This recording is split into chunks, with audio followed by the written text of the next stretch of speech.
Jumpa lagi dengan saya Serda Hasma dalam Terflip Highlight edisi Senin 10 Januari 2022. Masih di awal tahun 2022, kita akan saksikan beberapa berita, di antaranya penyerahan jabatan Aspotmar Pangko Armada 3, Lanal Timika laksanakan pencarian korban tenggelam, dan banjir di Jayapura. Berikut laporannya.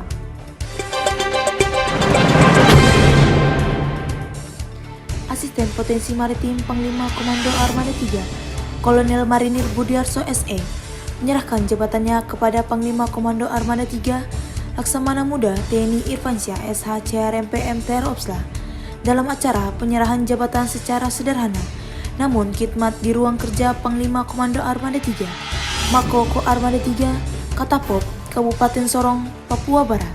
Penyerahan jabatan tersebut terkait dengan Kolonel Marinir Budiarso SE yang akan mengikuti Diklemhanas RI tahun anggaran 2022, sementara penggantinya atau Aspotmar yang baru akan dikukuhkan kemudian. Dalam penyerahan jabatan tersebut dilaksanakan dengan penandatanganan berita acara penyerahan tugas, wewenang dan tanggung jawab jabatan Aspotmar Pangko Armada 3 kepada Panglima Komando Armada 3 yang disaksikan Aspers Pangko Armada 3, Kolonel Laut Pelaut Rahmat Arif Bintoro, dan Kadismin Persko Armada 3, Letko Laut Khusus Sarif Hidin, di mana acara tersebut dilaksanakan dengan tetap melaksanakan protokol kesehatan.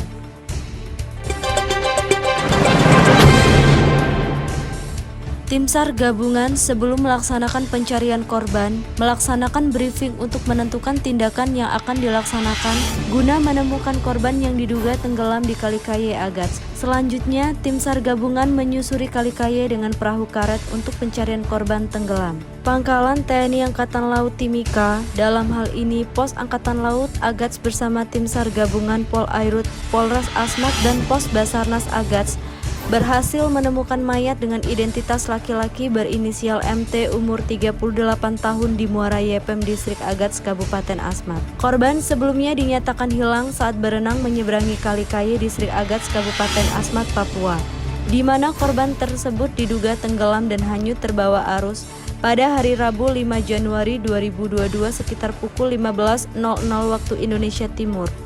Komandan Lanal Timika Letkol Laut P. Denny Indra mengatakan, korban tenggelam akhirnya dapat ditemukan pada hari Jumat tanggal 7 Januari 2022 pukul 09.20 waktu Indonesia Timur di Muara Yepem Distrik Agats Kabupaten Asmat oleh tim SAR gabungan dalam kondisi sudah meninggal dunia. Mayat korban ditemukan sekitar 6,1 mil dari lokasi tenggelam. Selanjutnya, korban dievakuasi ke RSUD Agats Kabupaten Asmat, Papua, dan operasi pencarian korban tenggelam selesai dan ditutup oleh dan Pos Basarnas Agats. Lantamal 9 Ambon bersinergi dengan Binda Maluku melaksanakan serbuan vaksinasi di Pelabuhan Selamat Riyadi Jalan Pantai Mardika Rijali Sirimau, Ambon, Maluku. Para pekerja yang berada di area pelabuhan, warga sekitar dan penumpang yang menggunakan moda transportasi laut menjadi target sasaran vaksinasi COVID-19 Lantamal 9 Ambon sebagai upaya mendukung program pemerintah guna meningkatkan capaian vaksinasi wilayah Maluku. Sebagai komponen utama dari pertahanan negara, jajaran TNI Angkatan Laut dalam hal ini Lantamal 9 akan senantiasa mendukung setiap kebijakan pemerintah dalam menghadapi tantangan nyata, dengan tanpa mengurangi pelaksanaan tugas pokok sebagai garda utama pertahanan. TNI Angkatan Laut juga berperan aktif mendukung prioritas pemerintah dalam penanggulangan COVID-19 dan pemulihan ekonomi nasional.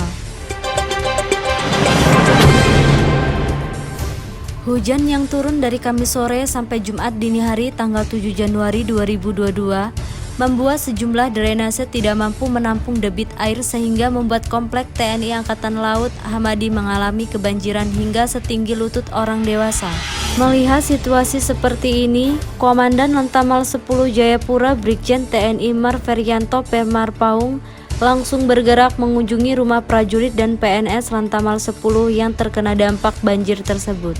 Komandan Lantamal 10 memerintahkan seluruh prajurit dan PNS Lantamal yang tinggal di Komplek TNI Angkatan Laut Hamadi Jayapura agar rutin membersihkan drainase atau selokan dari sampah dan kotoran lainnya, supaya air hujan cepat surut ke laut saat terjadinya banjir, dan berencana akan membuat dam air atau penyekat air untuk mengurangi dampak banjir yang terjadi di masa depan.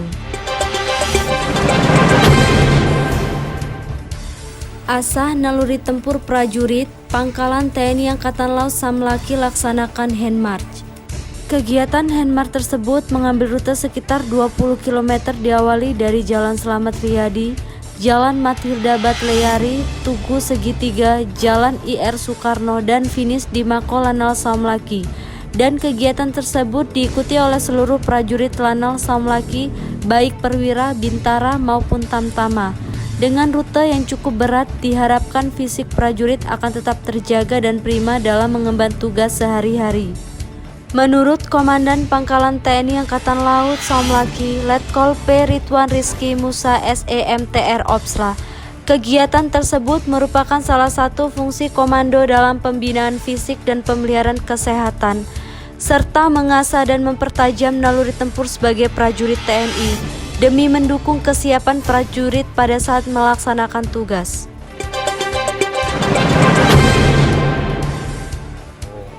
Dalam rangka menyambut hari jadi ke-13 tahun 2022 yang jatuh pada tanggal 15 Januari 2022 mendatang, Pangkalan Utama TNI Angkatan Laut atau Lantamal 11 Merauke menggelar lomba menembak air rifle yang dihelat di lapangan tembak Mako Yon Marhanlan 11 Kabupaten Merauke, bekerja sama dengan Perbakin Merauke dan dibuka langsung oleh Komandan Lantamal 11 Brigjen TNI Marinir Edi Prakoso SE.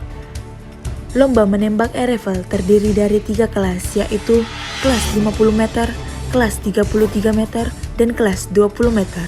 Tripos yang diikuti sebanyak 91 peserta dari 9 klub menembak yang ada di wilayah Kabupaten Merauke. Dalam memperingati HUT Lantamal 11 ke-13 tahun 2022 ini, dimaksudkan untuk mencari bibit-bibit baru para petembak yang memiliki potensi untuk berkiprah pada event-event perlombaan tingkat nasional.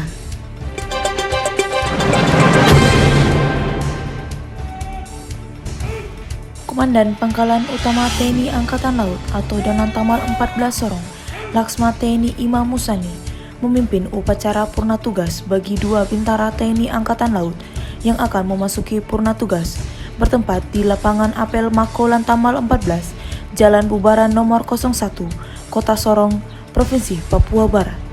Kedua bintara TNI Angkatan Laut yang akan memasuki masa purna tugas atau pensiun, yaitu Serma Angkatan Laut Purnawirawan Winarto dan Serma Angkatan Laut Purnawirawan M. Subri, adalah anggota Lantamal 14.